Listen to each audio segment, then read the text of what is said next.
मेरे साथ मंच पर उपस्थित उत्तर प्रदेश के यशस्वी मुख्यमंत्री श्रीमान योगी आदित्यनाथ जी, सहकार भारती के अध्यक्ष श्रीमान रमेश वैद्य जी, श्री BL वर्मा जी, भारत सरकार में मेरे साथी सहकारिता राज्य मंत्री डॉक्टर उदय जोशी जी, सहकार भारती के महामंत्री श्री मुकुट विहारी वर्मा जी, उत्तर प्रदेश के सहकारिता मंत्री, स्वागत समिति के अध्यक्ष और सांसद भाजपा के वरिष्ठ नेता श्रीमान संतोष गंगवार जी, सहकार भारती उत्तर प्रदेश के अध्यक्ष श्री रमाशंकर जी, सहकार भारती उत्तर प्रदेश के महामंत्री डॉक्टर प्रवीण सिंह जदौन जी और देश के 600 से ज्यादा जिलों से आए हुए सहकार भारती के सभी प्रतिनिधिगण और देश की सभी नामांकित सहकारी संस्थाओं से आए हुए गणमान्य अतिथि, सबसे पहले तो मैं सहकार भारती का बहुत धन्यवाद करना चाहता हूं कि मुझे आप सबको मिलने का मौका दिया, क्योंकि मैं बहुत लंबे समय से सहकारिता से जुड़ा हुआ एक कार्यकर्ता हूं। पैक्स से लेकर एपेक्स तक सभी प्रकार के चुनाव लड़ा भी हूं, जीता भी हूं, हारा भी हूं। और सहकारिता के अंदर किस प्रकार के परिवर्तन करने से धीरे धीरे कालबाह्य होती जा रही सहकारिता को आगे बढ़ाया जा सकता है, इसमें योगदान करने वाले ढेर सारे लोगों को जानता भी हूं। तो उसी उपलक्ष्य में आज सहकार भारती के राष्ट्रीय अधिवेशन में उपस्थित होकर बहुत आनंद हो रहा है। और दूसरा, मैं गुजरात से हूं। मैं स्वयंसेवक बना तब से वकील साहब को देखा है, सुना है, बड़े सम्मान के साथ वकील साहब की बातों को ग्रहण कर अपने जीवन को एक निश्चित रास्ते पर ले जाने का प्रयास भी किया है। और आज जब सहकार भारती के मंच पर हूं तो मेरे लिए यह भी बड़ा भावुक क्षण है कि लक्ष्मण राव जी का सहकार भारती की स्थापना से लेकर उनका देह नहीं रहा तब तक सहकार भारती से अटूट नाता रहा। और आज मैं यहां इसी मन से उनको बड़ी विनम्रता से के साथ कार्यांजलि दे पाऊं, इस प्रकार का मौका आप लोगों ने मुझे दिया है। मित्रों, सहकारिता के क्षेत्र के अंदर सहकारिता के सत्व के संरक्षण और संवर्धन करने वाली, सहकारिता के अंदर प्रशिक्षण की चिंता करने वाले, सहकारिता के अंदर को मूल रूप से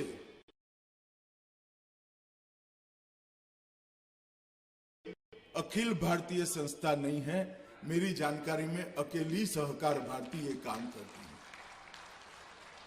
जिसका उद्देश्य कोई चुनाव लड़ना नहीं है सरकार, जिसका उद्देश्य सहकारिता के माध्यम से कुछ प्राप्त करना नहीं है। सहकार भारती का उद्देश्य सहकारिता को मजबूत कर सहकारिता की भावना को मजबूत कर देश के विकास में सहकारिता योगदान कर पाए, कंट्रीब्यूट कर पाए, एक प्रकार का मजबूत आंदोलन बनाना है सहकार भारती का उद्देश्य। देश प्रकार से निर्मल प्रकार की बहुत अच्छे उद्देश्य वाली और पवित्र तरह से चलती ये संस्था है। इसलिए मैं आप सबको इसके कार्यकर्ता होने के नाते, इसके प्रतिनिधि होने के नाते मैं बहुत बहुत बधाई देना चाहता हूं। और आप जब सहकारिता का काम कर रहे हो, सहकार भारती का काम कर रहे हो, तब आप इतना जरूर याद रखना कि आप आत्मनिर्भर भारत के लक्ष्य को पूर्ति का एक साधन बनकर काम कर रहे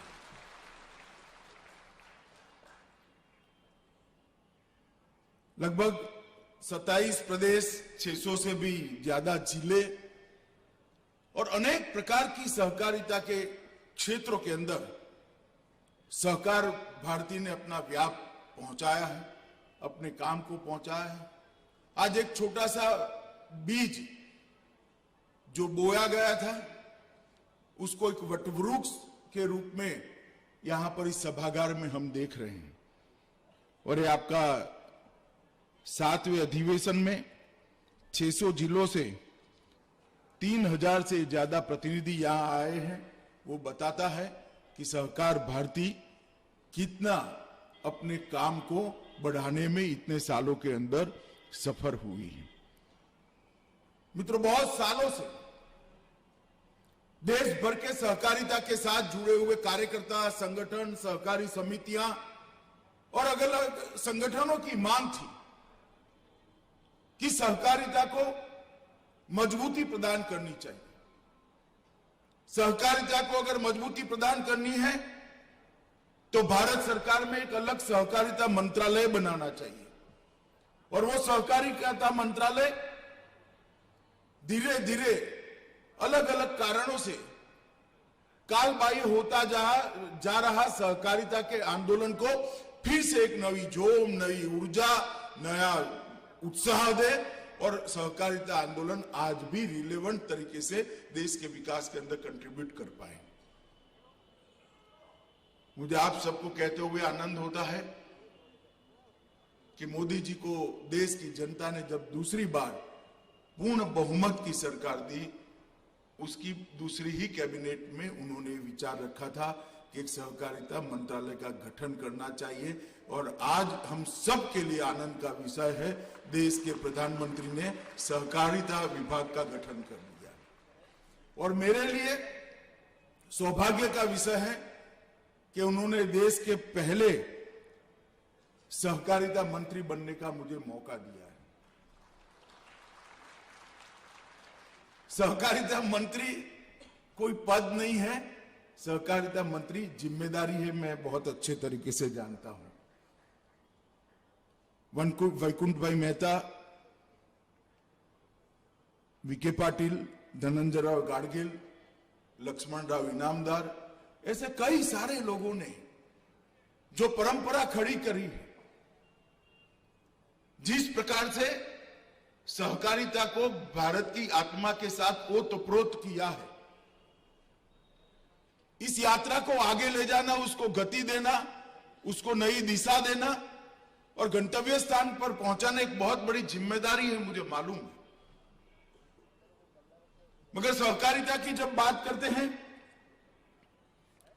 तो बहुत सारे लोग इस तरह से देखते हैं कि भाई अब कैसे है टिकेगा, इसकी रिलेवेंसी कितनी बच गई है, क्या कंट्रीब्यूट कर पाएगा। मैं सहकार मंत्री के नाते उन सबको ये मंच का उपयोग करते हुए कहना चाहता हूं कि आपको भी मालूम नहीं होगा कि आप जिस लिज्जत पापड़ को खाते हैं वो एक सहकारिता की सक्सेस स्टोरी है। देश के घर में हर रोज अमूल ब्रांड का दूध, दही या छाछ आप पीते हो, वो सहकारिता का एक सफल मॉडल है। देश भर के किसान जिस इफ्को या क्रिप्को के खाद का उपयोग करते हैं वो भी एक कोऑपरेटिव है। और इस सफल कोऑपरेटिव के जो मॉडल खड़े हुए हैं, इसके आधार पर ढेर सारे अलग अलग प्रकार के मॉडल खड़े हुए हैं। और उसका देश की इकोनॉमी में योगदान अगर देखना है तो शायद आज के अर्थतंत्र के अभ्यास करने वालों को इस ओर कभी ध्यान नहीं गया है। एग्रीकल्चर फाइनेंस में लगभग 19% से 22% शेयर कोऑपरेटिव्स का है। खाद के वितरण में 35% शेयर कोऑपरेटिव का है। खाद के उत्पादन में 25% शेयर कोऑपरेटिव का है। चीनी के उत्पादन में 31% शेयर कोऑपरेटिव का है। दूध की खरीदी और उत्पादन में लगभग 20% शेयर कोऑपरेटिव का है। गेहूं की खरीदी की व्यवस्था में 13% और धान की खरीदारी में 20% शेयर कोऑपरेटिव का है। मैं इसलिए बताता हूं कि इतनी बड़ी व्यवस्था सहकारिता के माध्यम से देश की चल रही है, जो देश को सुचारू रूप से चलाने में मदद कर रही है। और ये सारी गतिविधियों का मुनाफा किसी व्यक्ति के घर में नहीं जाता, किसी व्यक्ति के बैंक अकाउंट में नहीं जाता है, करोड़ों छोटे छोटे लोगों के बैंक अकाउंट में ये जमा हो जाता है। और मैं मानता हूं कि देश के अर्थतंत्र को गति देने में आने वाले दिनों में सहकारिता का योगदान बहुत बड़ा होने वाला है। और आत्मनिर्भर भारत का स्वप्न तो सहकारिता आंदोलन के अलावे सिद्ध ही नहीं हो सकता, क्योंकि सहकारिता ही एक ऐसा जरिया है जिससे छोटे से छोटे व्यक्ति को सम्मान दिलाने का, छोटे से छोटे व्यक्ति की आय को बढ़ाने का काम हो सकता है। आर्थिक विकास कई सारे रास्तों से किसी एक देश का संभव हो सकता है, मगर समप्रमाण आर्थिक विकास, हर व्यक्ति का आर्थिक विकास के अंदर योगदान हो, हिस्सेदारी हो और आर्थिक विकास का फायदा हर व्यक्ति तक पहुंचे, कुछ न कुछ फायदा पहुंचे, ये सहकारिता के सिवा संभव नहीं है। और इसलिए इस आंदोलन को एक नई गति देने के लिए जब प्रधानमंत्री जी ने सहकारिता मंत्रालय की स्थापना की है, उस वक्त हम सब सहकारिता के क्षेत्र में काम करने वाले व्यक्ति, सहकारी समितियां और संगठन, सहकार भारती जैसे संगठन, सब ने इसके विकास के लिए द्रुत गति से संकल्पित होकर मोदी जी के इस निर्णय के साथ खड़े रहना चाहिए। देश में कई सारे ऐसे राज्य हैं जहां सहकारिता आंदोलन आज बहुत अच्छा चल रहा है। गुजरात है, कर्नाटक है, महाराष्ट्र है, उत्तर प्रदेश में भी अब काफी सुधार हुआ है, मध्य प्रदेश में भी काफी अच्छा चल रहा है। कई सारे राज्य हैं, मगर कई सारे राज्य ऐसे भी हैं जहां आती जाती सरकारों के कारण सहकारिता आंदोलन लगभग समाप्ति के कगार पर है। मैं यहां जब सहकार भारती के कार्यकर्ताओं के सामने उपस्थित हूं, तब सहकार भारती ने सहकारिता आंदोलन का जहां जहां वैक्यूम हुआ है, वो वैक्यूम के भरने के लिए अपने संगठन की गतिविधियां बढ़ानी चाहिए। और देश के हर कोने में, देश के हर जिले में, देश की हर तहसील में और 10-15 साल में देश के हर गांव के अंदर सहकारिता का कोई न कोई सफल यूनिट चले, इस प्रकार से इस आंदोलन को गति देनी चाहिए। अगर ये करना है तो आपको काम के 3 हिस्से बनाने पड़ेंगे।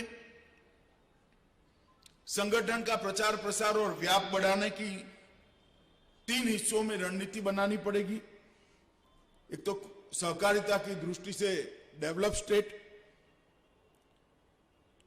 सहकारिता की दृष्टि से डेवलपिंग स्टेट जैसे यूपी, और सहकारिता की दृष्टि से अनडेवलप्ड स्टेट। एक जमाने में सहकारिता बहुत अच्छी होती थी, मगर आज नहीं है।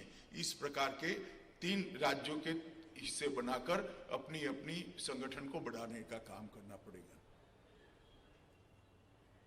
उसके ट्रेनिंग के लिए कानून के अंदर समयानुकूल परिवर्तन के लिए पारदर्शी चुनाव के लिए, पारदर्शी रिक्रूटमेंट की पद्धति के लिए, खुला सदस्य पद हो इसके लिए, और ऑडिट जो होता है वो ऑडिट नियमित रूप से हो इसके लिए एक प्रकार से सभी सहकारी समितियों में आपने एक संस्कार का आरोपण करना पड़ेगा, संस्कार को हर समिति तक पहुंचाना पड़ेगा। तभी जाकर ये आंदोलन को गति मिल सकती है, तभी जाकर ये आंदोलन को वेग मिल सकता है। मित्रों, मोदी जी के नेतृत्व में भारत सरकार ने ढेर सारी चीजों को हाथ में लिया है। जैसे सहकार भारती के महासचिव जी ने कहा, मोदी सरकार व्यापक विचार विमर्श के बाद एक नई सहकार नीति लाने के लिए कृत संकल्प है और कुछ ही समय में सहकारिता मंत्रालय के माध्यम से इसकी गतिविधियों को हम शुरू करेंगे। इस देश की कृषि व्यवस्था में पैक्स उसकी आत्मा है। देश के सभी प्राइमरी एग्रीकल्चर सोसाइटी को कंप्यूटराइज करने का काम नरेंद्र मोदी सरकार कुछ ही समय के अंदर हाथ में लेने वाली है और हर पैक्स को डिस्ट्रिक्ट कोऑपरेटिव बैंक से जोड़ा जाएगा, डिस्ट्रिक्ट कोऑपरेटिव बैंक को स्टेट कोऑपरेटिव बैंक से जोड़ा जाएगा और स्टेट कोऑपरेटिव बैंक को नाबार्ड के साथ जोड़कर नाबार्ड से पैक्स तक एक पूरी पारदर्शी अकाउंटिंग सिस्टम से स्थानीय भाषा के अंदर हो, इस प्रकार के सॉफ्टवेयर का निर्माण भी हम करने जा रहे हैं। ये जो नए बदलाव हो रहे हैं, इसमें मल्टी स्टेट कोऑपरेटिव सोसाइटी के एक्ट के अंदर भी बहुत जल्दी से हम परिवर्तन करने जा रहे हैं। मैं ये कहता हूं तब हमारे बहुत सुझाव हैं, स्वाभाविक है आप लोगों के सुझाव होंगे, मगर उसको हम सुझावों के लिए पहले जनता के सामने 1.5 माह के लिए हमारी वेबसाइट पर रखने वाले हैं। जितने भी सुझाव आएंगे उस पर चर्चा विचार कर इसको फाइनल स्वरूप दें। मगर एक मसौदा कुछ ही समय में आपके सामने हम रखने का प्रयास करेंगे। सहकारिता के क्षेत्र में प्रशिक्षण की दृष्टि से आमूल चूर परिवर्तन करने का। अभी तक प्रशिक्षण सहकारी समितियां चलाने वालों का ही हुआ है, इस पर ही ज्यादा बल दिया गया है, या सहकार के प्रचार प्रसार पर। प्राइमरी मेंबर का प्रशिक्षण करेंगे तभी समितियां कंट्रोल में रहेगी, तभी समितियां जवाबदेह बनेगी, तभी समितियों में पारदर्शिता आएगी। तो प्रशिक्षण के पूरे क्षेत्र के अंदर प्राइमरी मेंबरशिप को निग्लेक्ट अब तक किया गया है। अब जो प्रशिक्षण के लिए रणनीति बनेगी, भारत सरकार के तत्वाधान में दिलीप भाई यहां बैठे हैं, उनको साथ में रखकर करेंगे। बहुत राज्य के राज्य सहकारी संघ के अध्यक्ष भी यहां आए हैं, उनको भी साथ में रखेंगे। मगर प्रशिक्षण में प्राइमरी मेंबर के प्रशिक्षण को भी हम समाहित कर उनको रिस्पॉन्सिबल बनाएंगे और उनके माध्यम से समितियों की जवाबदेही तय करने का हम काम करेंगे। सहकार के क्षेत्र के अंदर नए नए आयाम कैसे जोड़े जा सकते हैं, उसके लिए भी एक टास्क फोर्स काम कर रहा है। वो भी एक नए मसौदे के साथ कुछ समय में देश की जनता के सामने आएगा और सहकारिता के क्षेत्र के अंदर जो सहकारी गतिविधि चल रही है वो एक दायरे में अपने आप को एक सांचे में न ढाल ले, इसके लिए भी भारत सरकार करी है। जैसे देश भर में अब प्राकृतिक खेती बढ़ने लगी है, जागरूकता भी बहुत आई है। उर्वरक के कारण, खाद के कारण भूमि की उर्वरा खत्म होती जा रही है। बहुत सारे लोग प्राकृतिक खेती की ओर आगे बढ़ते हैं। बहुत बड़ा मार्केट है उसका, ऑर्गेनिक फूड का, मगर क्या कोई किसान इसका फायदा प्राप्त कर पाएगा? क्या कोऑपरेटिव ने आगे आना पड़ेगा। इसके परीक्षण की व्यवस्था, भूमि के परीक्षण की व्यवस्था, उसके उत्पाद के परीक्षण की व्यवस्था, उसके सर्टिफिकेशन की व्यवस्था और फिर मार्केटिंग का चयन। मुझे आनंद है अमूल के चेयरमैन साहब भी यहां बैठे हैं, सोडी भी यहां बैठे हैं। अमूल ने एक प्राथमिक दृष्टि से प्रोजेक्ट रिपोर्ट बनाने के लिए सहमति व्यक्त की है और आगे पर भी ये रिस्पॉन्सिबिलिटी लेकर चलेंगे। हम पहले 2 राज्यों को हाथ में लेंगे जहां पर ऑर्गेनिक खेती के मार्केटिंग की चैन की व्यवस्था होगी, जिससे ऑर्गेनिक फार्मिंग करने वाले को, प्राकृतिक खेती करने वाले किसान को इसका पूरा फायदा कोऑपरेटिव के माध्यम से उसके बैंक अकाउंट में पहुंचाएगा। इस प्रकार से नए नए क्षेत्रों के अंदर कोऑपरेटिव का व्याप कैसे बढ़े, ये हमें करना चाहिए। ढेर सारी बातें हैं मित्रों, आज एक ही दिन में मैं आपको बता नहीं सकता, मगर मैं इतना भरोसा दे सकता हूं आपको कि अब कोऑपरेटिव के साथ कोई सेकंड ग्रेड सिटीजन जैसा व्यवहार नहीं कर पाएगा, इतना मैं आपको भरोसा दूं। और बहुत कम समय में दिखना भी शुरू होगा, क्योंकि मोदी जी स्वयं मानते हैं कि सहकारिता के माध्यम, सहकारिता के बगैर इस देश के सम विकास में, इस देश का सम विकास करना असंभव है। हर व्यक्ति का समान विकास ना कम्युनिस्ट थियरी से हो सकता है, ना पूंजीवादी थियरी से हो सकता है। सहकारिता एकमात्र मध्यम मार्गी रास्ता है जिससे सम विकास संभव है, और इस देश में कई अच्छे सहकारी मॉडल ने इसको करा है। 36 लाख बहनें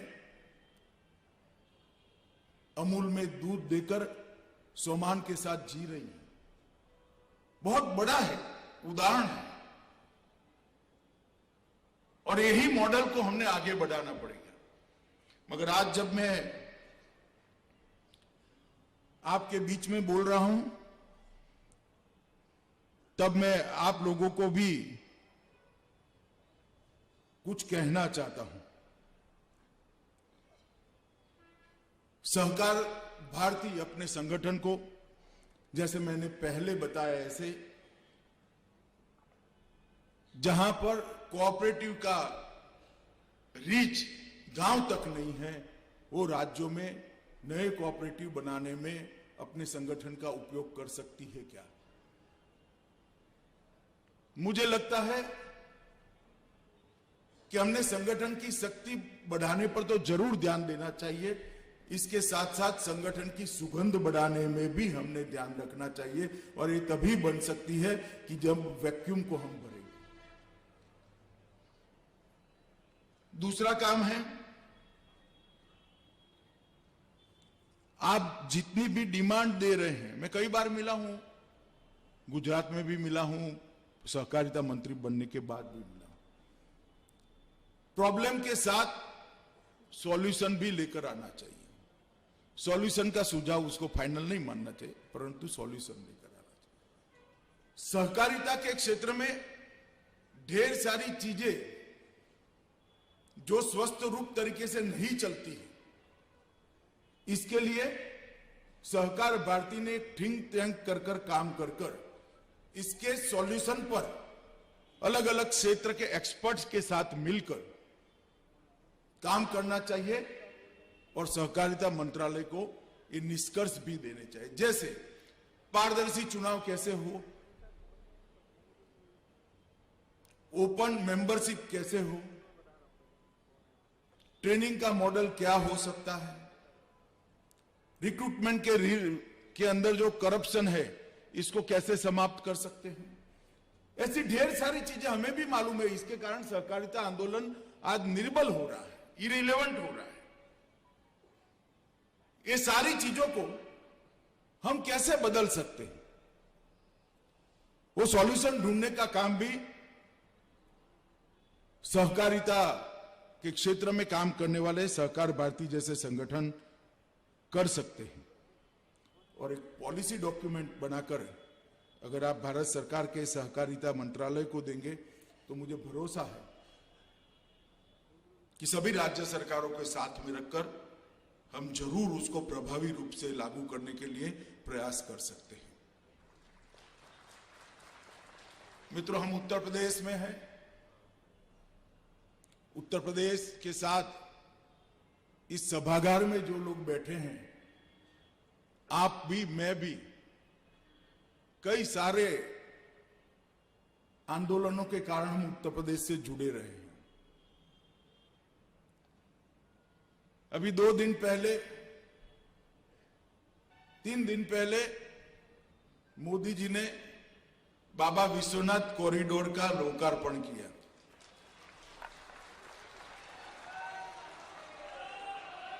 और भगवान काशी विश्वनाथ का ये ज्योतिर्लिंग औरंगजेब से लेकर आज तक जो श्रद्धालु वहां जाता था वो दुखी होकर आता था।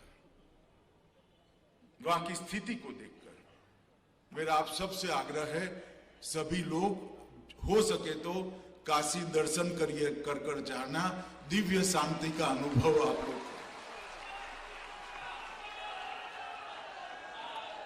काशी विश्वनाथ धाम को भव्यता और दिव्यता देने का काम देश के प्रधानमंत्री जी ने किया है।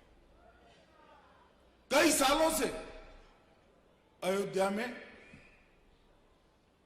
राम जन्मभूमि स्थान पर भव्य श्री राम का मंदिर बने, इसके लिए देश और दुनिया के कई लोग लगे रहे, मगर वो शुभ दिन नहीं आता था। जब दूसरी बार मोदी जी को पूर्ण बहुमत मिला, कुछ महीने पहले ही मोदी जी ने उसका भूमि पूजन किया है और कुछ महीने बाद ही श्री राम जन्मभूमि के दर्शन करने का हमें सौभाग्य है। उत्तर प्रदेश एक ऐसा राज्य है जो देश का सबसे बड़ा सूबा है। 22 करोड़ की आबादी है। दुनिया के कई सारे देश की आबादी भी उससे 1/3 भी नहीं होती है। मगर कई सालों से यहां की राजनीतिक व्यवस्था चरमराई हुई थी। 2017 में मोदी जी के नेतृत्व में यहां 300 सीटों के साथ सरकार बनी। योगी आदित्यनाथ जी उसके मुख्यमंत्री बने और आज मैं विश्वास के साथ कह रहा हूं, यूपी आज कंट्रीब्यूटर है। यूपी देश के विकास का ग्रोथ इंजन बना। सारे माफिया, सारी अव्यवस्थाएं, सारे भ्रष्टाचार को एक 5 साल के अंदर ही यूपी की सीमाओं के बाहर रखने का काम भारतीय जनता पार्टी की योगी आदित्यनाथ सरकार ने किया है। और आप सब लोग जब यहां आए हैं तो मेरा आप सबसे आग्रह है और योगी जी से भी आग्रह है, बाबा विश्वनाथ का प्रसाद और काशी की पुस्तिका आप सबको वो दे, जिसको आप घर पे भी ले जा सकें। और जहां तक हो सके आप सभी लोग बाबा विश्वनाथ के दर्शन करके जाइए। यही मेरी आप सबसे अभ्यर्थना है।